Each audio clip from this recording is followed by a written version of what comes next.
Okay, let's move on to the third question of the day. ये भी उसी section में से है, chapter 2 sociology as science. And इसमें हम बात कर रहे हैं अगेन पॉजिटिविज्म की। पॉजिटिविज्म क्या होता है, आई टेल यू। क्वेश्चन देखते हैं। Question is a 20 marker. It came in 2017 paper 1। Question number was 2B। Question देखो, examine the basic postulates of positivism and post positivism. अब हमें पॉस्टुलेट्स पॉस्टुलेट्स अगेन आप मान लो कि basic characters what they encouraged, उनके बेसिक चीजें क्या थी जो वो बोलते थे पॉजिटिविज्म के अंदर।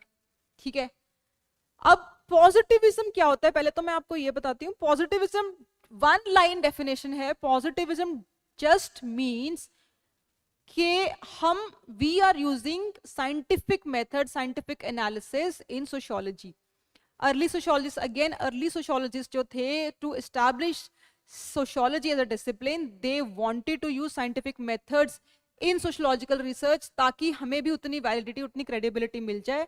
तो इस स्कूल ऑफ थॉट को, ये जो अर्ली सोशियोलॉजिस्ट थे, देवर पॉजिटिविस्ट्स, मतलब they wanted to use scientific method, scientific tools in sociological research, so that it becomes more reliable, it becomes more it gets more validity and it gets more acceptance among the scientists, among the thinkers of the world at that time. तो positive approach को कौन कौन से early thinkers थे हमारे? अब August Comte तो होगा ही, because he is the founder of sociology. उन्होंने ही सोशियोलॉजी टर्म कॉइन करी थी। तो ऑगस्ट कॉम्ट, हर्बर्ट स्पेंसर, इन्होंने बोला था कि हाँ भाई, हमें यूज करने चाहिए साइंटिफिक मेथड सोशियोलॉजी में। And they argue that matter is governed by natural laws, society.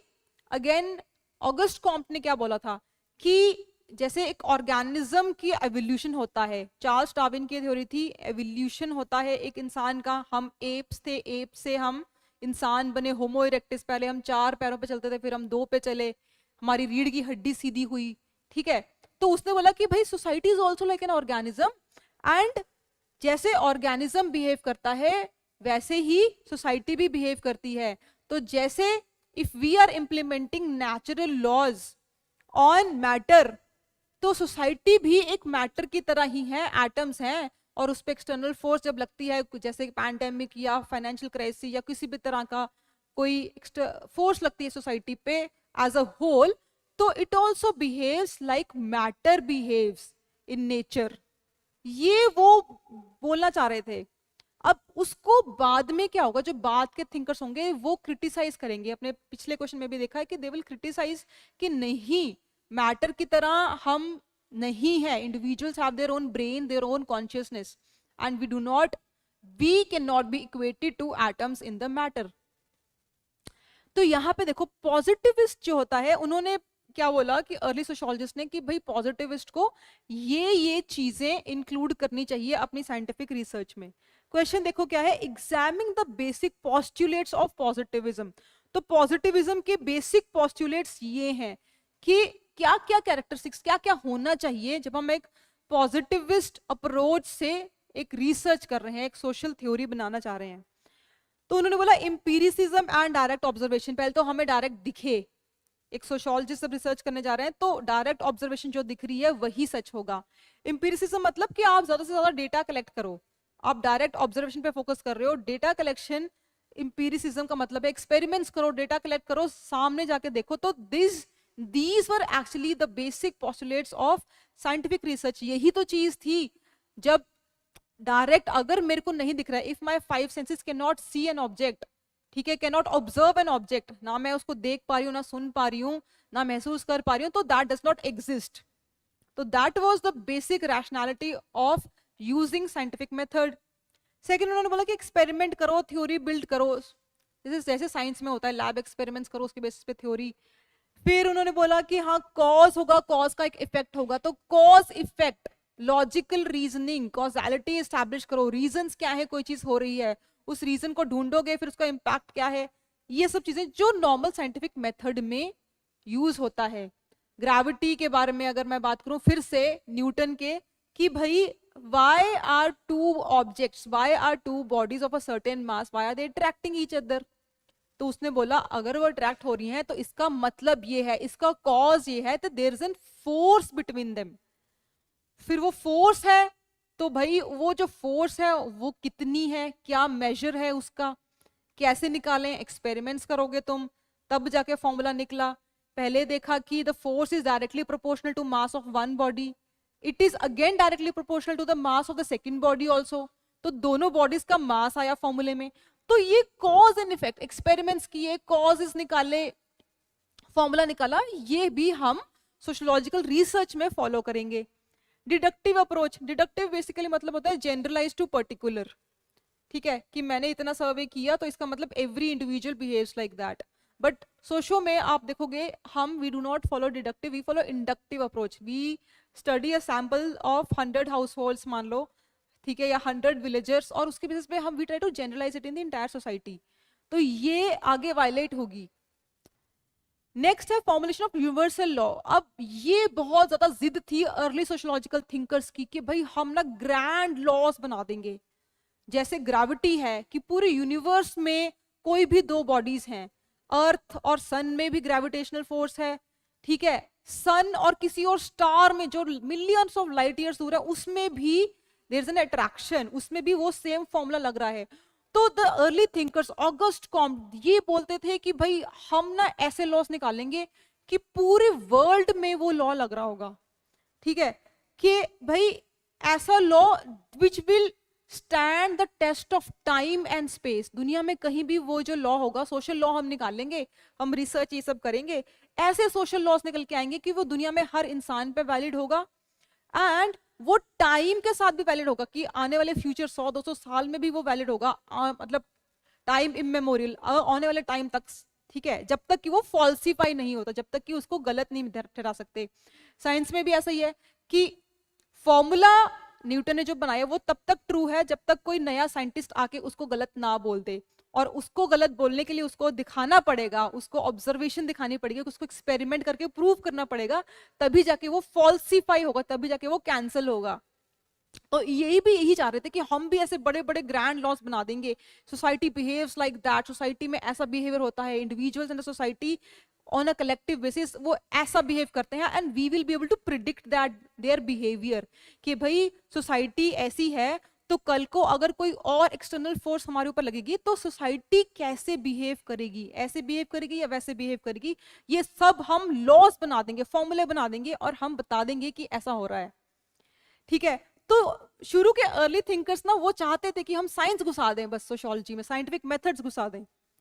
फिर इन्होंने बोला कि focus on predictability of social events. Again मैंने वही बोला कि अगर society is an organism, August com ने बोल दिया था कि सोसाइटी इज एन ऑर्गेनिज्म, ठीक है, तो if I can predict the behaviour of an organism, I can also predict the behaviour of society. अगर मैं एक बॉल फेंकती हूं, ठीक है, अगर मैं पैराबोलिक मोशन है, साइंस फिजिक्स के लॉज लगाऊं, तो आई कैन टेल कि वो मैंने इस स्पीड पे इस एंगल पे फेंकी है, तो किस डिस्टेंस पे जाके गिरेगी, किस एंगल पे गिरेगी, उस पे एक्सेलरेशन कितनी लग रही होगी, उस पे स्पीड कितनी होगी, ठीक है। तो I can predict the motion of the ball 5 seconds after I throw it. ऐसी प्रिडिक्टेबिलिटी वो सोसाइटी में चाह रहे थे ऑगस्ट कॉम्ट, कि हम भी बता देंगे कि सोसाइटी, इंडियन सोसाइटी अगले 50 साल में कैसे बिहेव करने वाली है given these factors, predictability. Then social theories should be testable. उन्होंने बोला कि मैं कोई भी थ्योरी लेके आई, ठीक है, मैंने बोला कि लेट्स से थोड़ा डिफिकल्ट हो जाएगा कि संस्कृताइजेशन एक प्रोसेस है, कि भाई लोअर कास्ट के कुछ लोग होते हैं या मिडिल कास्ट के जो लोग होते हैं, they copy the behaviour, the rituals and practices of caste little above them, ठीक है। तो अब ये है, ये टेस्टेबल होना चाहिए कि मान लो मैंने अगर कोई थ्योरी बोली है कि certain section of society behaves like this, तो वो मैं बाकी जगह पे भी टेस्ट करके देख सकूं कि is it true in rest of the society also. If I say कि भाई, again let me give you a simpler example, कि women in rural Haryana they are weak in maths compare to men, और उसके मैंने reasons देखे, that is because वहां पे women are not encouraged, वहां पे women are not given proper nutrition, उनको पढ़ाई के लिए बोला नहीं जाता, और they are busy in domestic chores, घर के कामकाज करने में बिजी हैं। तो अब ये मेरी स्टडी का रिजल्ट निकल के आता है, but this was done only in rural Haryana. तो अगर मुझे ये बाकी जगह पे टेस्ट करना है तो it should be able to, I should be able to test, कि मैं जो भी इन्होंने मेथड्स फॉलो किए मैं छत्तीसगढ़ में भी जाके वो टेस्ट कर सकूं जो मेथड्स इन्होंने फॉलो किए। तो साइंटिफिक मेथड्स का एक चीज ये होती है कि I can repeat the same experiment in different societies, so that अगर वो टेस्ट हर जगह ट्रू निकल के आता है then I can come up with a social law कि yes this trend is true in every section of society. So this is a trend of Indian society in general. ये चीज बात बोली। अब इसके अर्ली थिंकर्स जो ये बातें बोल के गए कि ये कर लो, ये सब साइंटिफिक मेथड्स लगा लो, इसके क्रिटिक में बाद के थिंकर्स आएंगे और वो इनको काटेंगे, वो इनके काउंटर में धड़ाधड़ पॉइंट्स लेके आते हैं कि भाई ऐसा नहीं होता है, we are individuals. Habermas again वही वाला क्रिटिक है पिछले क्वेश्चन वाला कि हेबरमास वही बोलेगा कि हम इंडिविजुअल्स हैं, we are not atoms in the matter, we have our own consciousness, we have our heart and brain, we think individually. Whatever अगर पैंडेमिक ऊपर आई हमारी सोसाइटी पे, the way I think of pandemic, some people, तो हमारी पिछली generation की अगर बात करें हमारे पेरेंट्स की, they did not even consider, कहते हैं तो जुकाम है कुछ नहीं होता, ये कर लो वो कर लो, ठीक है। People who were little educated, those who actually study science, उन्होंने बोला कि नहीं, we should actually follow what the government is saying, ठीक है, we should take precautions। तो रूरल एरियाज में people did not consider कि ऐसा कुछ बीमारी है। अर्बन एरियाज में people who are little educated, little literate, they actually followed as it is, they went on to get vaccines, they took all the precautions, public areas में नहीं निकलना है, मास्क पहनना है, ठीक है। तो this was said by Habermas कि individuals have their own consciousness, we are not atoms in a matter।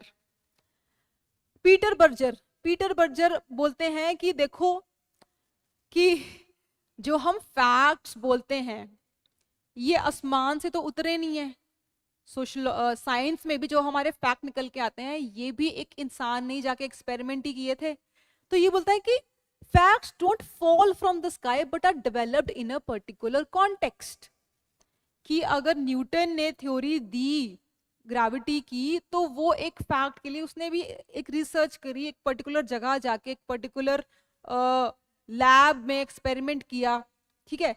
तो एक पर्टिकुलर कॉन्टेक्स्ट में फैक्ट्स डेवलप हुए। तो ऐसा नहीं है कि ये फैक्ट अल्टीमेट है, they can not be falsified. ये जो धारणा है कि scientific facts they are divine, divine तो नहीं but like they are truth, ऐसा नहीं है। अगर अगेन कार्ल पॉपर भी यही बोलेंगे कि अगर एक फैक्ट जो है वो अनसर्टेन होता है, the moment after 100 years if we come up with certain new theory कि न्यूटन का ग्रेविटी का फॉर्मूला गलत है, देन फिर साइंस का मतलब क्या रहेगा, फिर साइंस के जो बोलबाला है कि वो ट्रूथ को दिखाता है, वो फैक्ट है, यूनिवर्सल लॉ निकल आया। तो science is also as uncertain as the social laws which sociologists come up with, ठीक है। वेबर वही बोलता है कि सोशल एक्शंस, वही वाले क्रिटिक हैं पिछले वाले क्वेश्चन के, क्योंकि we are talking about postulates of scientific methods. Again Weber यहाँ बोलेंगे कि ऑब्जेक्टिविटी पॉसिबल नहीं है, सोशल एक्शन जो होता है it has an individual understanding, तो we should focus on how an individual interprets the meaning of a social action. कोई भी सोशल एक्शन हुआ उसका मैं as an individual how do I see it, how do I perceive it. क्या अगर gang rape, if it is a phenomena in Indian society, am I more sensitive to it और less sensitive to it, ठीक है। How do I understand that social phenomena. अगर मैं less sensitive हूं and I am the editor of a newspaper, I would not be bringing it on the front page if I am not sensitive. If I am sensitive, I will bring it to the front page. I will bring it again and again to the front page unless it gets noticed by the politicians or by the government of our society.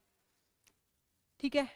फिर over emphasis on positivist sociology leads to rise of scientific social theory such as racial. अब देखो Hitler believed in race, he openly said कि भाई white race is better than black race, बोला था उसने, ठीक है।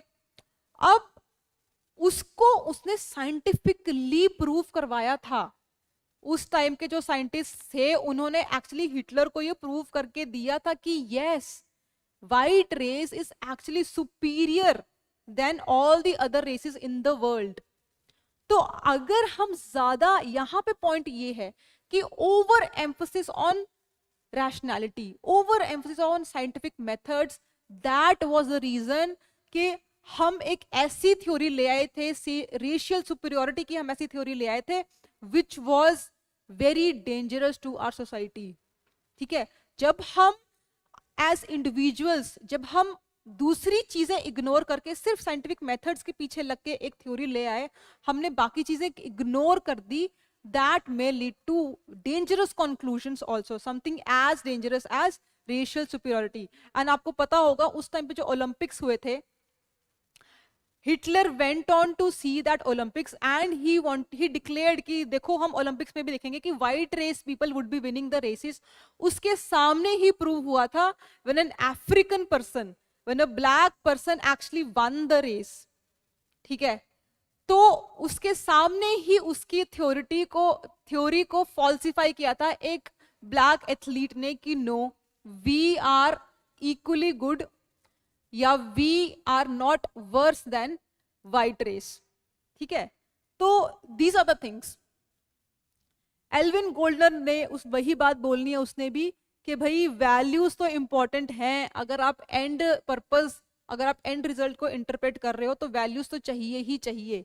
हमने कोई सोशियोलॉजिकल रिसर्च करी, they necessary specially in and purpose.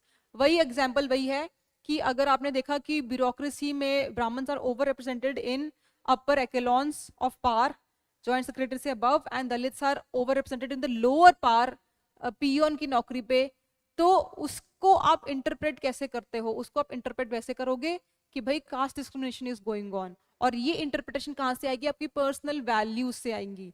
if you are not sensitive, if you do not believe in the values of fairness, all equals should be treated equally, तब तक, जब तक ये वैल्यूज आपके अंदर इनग्रेन्ड नहीं है, you would be reaching wrong conclusions। so the values of fairness, of honesty, of equality should be ingrained as an investigator when you are interpreting the end result of your research। conclusion, क्योंकि it's 20 marker, it's better to write a good conclusion summarizing what you said, what was asked in the question। nevertheless positivism, देखो positivism का हमने ऊपर critique बोला, but still we do study positivism, still we do apply scientific methods in our sociological research। तो इतनी बुरी चीज नहीं है positivism। इसी को हमने यहाँ पे कवर अप किया कि हाँ भाई इसके कुछ क्रिटिक तो हैं, हमें कुछ मॉडिफिकेशन तो करनी पड़ती है when we have to use scientific methods in sociological research, but positivism के फायदे भी हैं। It freed sociology from the clutches of speculation and religious bigotry। जो हम कॉमन सेंस लगा लेते थे, जो हम टेस्ट नहीं कर रहे, जो हमारी धारणा है, whatever are views, prejudice, preconceive notions of our society है, ठीक है, विच इज अनटेस्टेड, अनरिफ्लेक्टेड, उसको टेस्ट करने में, उसको ब्रेक करने में, सोशियोलॉजी के अंदर उसको ब्रेक करने में हमें पॉजिटिविज्म काम आया। हमारी जो धारणाएं थी कि gender, that women can not be good bureaucrats, women can not take the role of combat roles in defence, ये धारणाएं हैं, आज भी हैं। औरतों को नहीं पढ़ाना चाहिए, ठीक है, 100 years बैक विमेन को बोलते थे कि इनको ज्यादा पढ़ा दो कि तो ये अपने पति को कंट्रोल कर लेंगी, ठीक है। ऐसी धारणाएं, ऐसी स्पेक्यूलेशंस, दीज रिलीजियस, हमारे रिलीजन भी बोलता था कुछ हद तक। तो ये सब चीजों को ब्रेक करने के लिए we needed experimentation, we needed research, we needed testing, we had to come up with some kind of theories, and that could be done only by the use of scientific methods in sociology। ठीक है, फिर it laid the foundation of a systematic study of society। what is sociology? This is a very apt conclusion। sociology is nothing but systematic research, systematic study of sociology, of society। जब हमने word systematic use कर दिया, we ultimately means कि हम research करके, observation करके, logic, laws लगा के, कॉजेलिटी एस्टैब्लिश करके, ठीक है, डेटा कलेक्ट करके, उसको इंटरप्रेट करके ही हम स्टडी कर रहे हैं सोसाइटी को। तो सिस्टमैटिक वर्ड अल्टीमेटली मतलब इसका यही हो गया that we are actually to some extent we are using scientific methods in studying our society. So this is the end of this answer. I hope you understood clearly. यहाँ पे sociology as science के 3 questions खत्म होते हैं। Tomorrow we will come with chapter 3 and the questions related to it. As of now, thank you, stay connected, do comment if you liked the session, so we will continue this series. Thank you.